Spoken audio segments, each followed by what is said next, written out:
La Copa Sudamericana es la segunda competición más importante de la Conmebol y quizás la segunda más pesada del continente.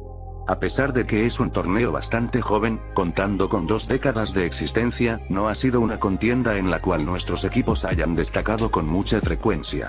Sin embargo, a pesar de este hándicap, se pueden resaltar notables actuaciones en los cuales en este vídeo expondremos las participaciones más destacadas de los equipos venezolanos en la Copa Sudamericana. El Deportivo La Guaira fue el primer equipo criollo en llegar a los octavos de final en este torneo. El naranja eliminó en la primera fase al Deportes Tolima con el resultado global de 1-0, en donde el litorense cerró la llave como local a través de un autogol del equipo rival.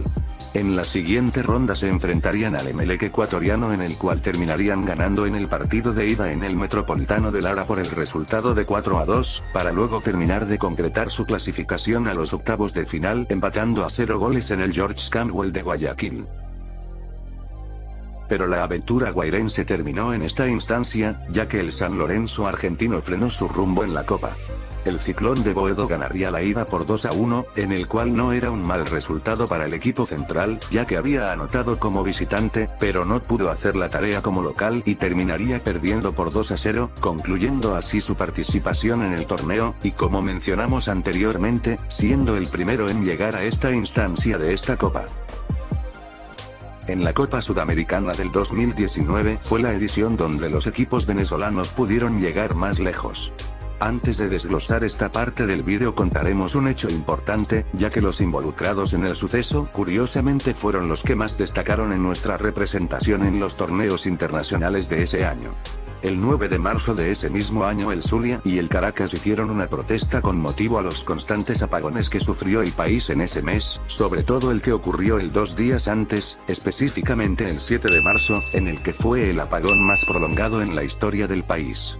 Duró entre 5 y 7 días en algunos estados, y el estado Zulia fue uno de los más afectados, causando problemas en los servicios médicos, industriales, entre otros, y generando saqueos en algunas localidades del estado.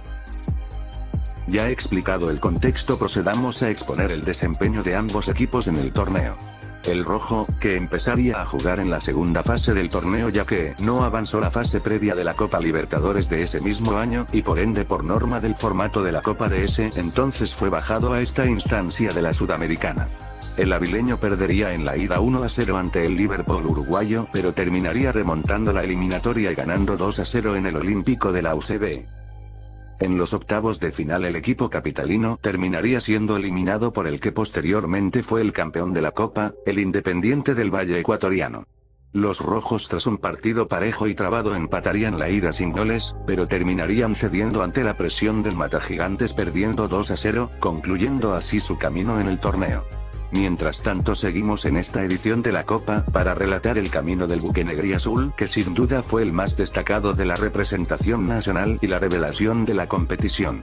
El equipo dirigido por Francesco Estifano se enfrentaría al Nacional Potosí boliviano en la primera fase de la contienda. Ganarían la ida en suelo altiplano por 0-1, con gol de Brian Moya al último minuto del partido.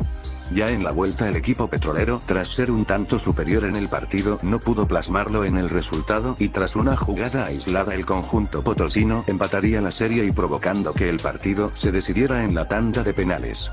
Los negriazules sacaron provecho de la veteranía de Leo Morales para terminar eliminando al equipo boliviano y avanzar a la siguiente ronda. Los zulianos se enfrentarían posteriormente al palestino chileno. En la ida, en un partido dramático, los petroleros sacaron ventaja ganando al último minuto 2-1. Luego en Santiago pudieron terminar eliminando a los australes, ganando 0-1 con un gol de penal de Evelio Hernández.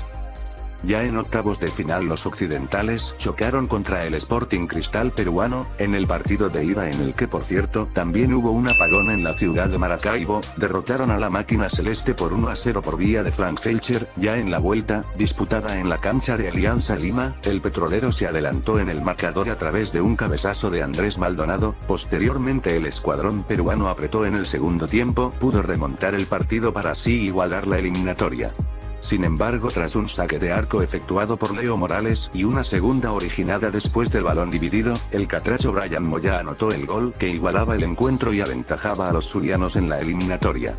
A pesar de que el Sporting Cristal anotó al final del partido, no le terminó alcanzando ya que el Petrolero terminó avanzando a los cuartos de final por goles de visitante.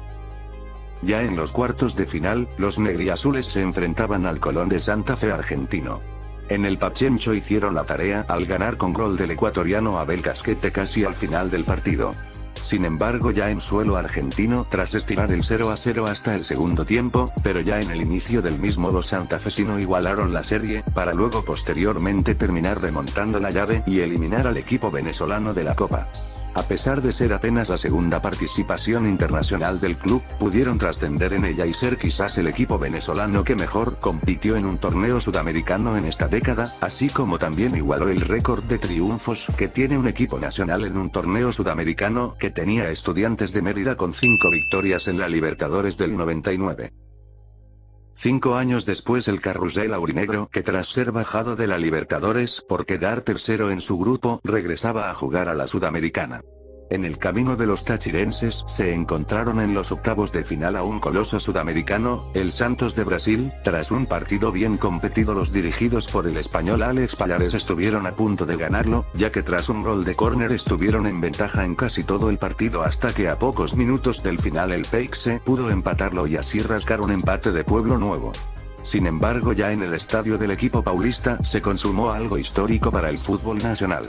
El equipo andino, que tras ir en ventaja casi todo el partido, pues se repitió lo mismo que en la ida, el club santista lo pudo empatar y estirar la eliminatoria a la tanda de los penales, en donde el arquero aurinegro fue figura, quien pudo atajar 2 penales de la tanda para que posteriormente uno de los referentes del equipo tachirense, Marlon Fernández, anotara el penal definitivo y darle el pase al Táchira a la siguiente fase, eliminando a uno de los grandes del continente. Ya en los cuartos de final, los aurinegros quedarían eliminados ante el posterior campeón del torneo, el Independiente del Valle ecuatoriano, tras casi empatar en la ida con un gol que fue anulado en los últimos minutos. Los tachirenses estaban cumpliendo la meta en la vuelta tras ponerse en ventaja con un gol de Roberto Hernández, igualando la serie, pero posteriormente el Matagigantes pudo revertir la situación y remontar el partido para terminar ganándolo 4-1, eliminando así al equipo venezolano de la competición, empatando al mencionado Zulia como los equipos criollos que más lejos han llegado en la Copa Sudamericana.